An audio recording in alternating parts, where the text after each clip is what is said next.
दोस्तों कैसे आप सब। तो देखिए आज फाड़ी का जो है खुरपा वाला हल इसमें लगा रहे हैं ताकि ये बहुत घिसा गया था चलते चलते। तो देखिए आज इसमें लगा के आ गए हैं और सब में लगा हुआ है। जो ये टेढ़ा हो गया था इसलिए इसको टेढ़ा हो गया था, इसको प्रेस करा के लेके आए हैं सीधा करवा के। तो कैसा लगा वीडियो आप लोग कमेंट करके ज़रूर बताइए। देखिए यहाँ चाबी पाना लगा हुआ है। यहाँ आप इस कुत्ता को तो जानते ही होंगे, 70,000 का ये दोनों कुत्ता है।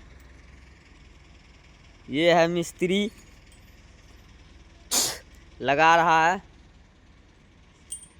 यहाँ पे है चाय का जग भरा हुआ है, चाय पी पी के लगा रहता है काम पे।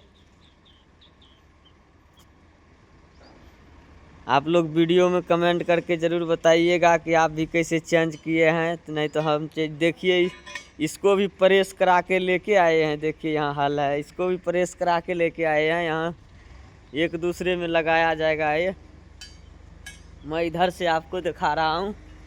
देखिए लगाया जा रहा है। यहाँ पे नीचे भी सेटिंग लगेगा इसका। देखते रहिए वीडियो को। देखिए यहाँ नट लगा रहा है, वहाँ आपको नीचे में देखिए वहाँ पे नट लग रहा है। वहाँ पे इसकी सेटिंग कराए हुए हैं। इस ट्रैक्टर में चलेगा हल।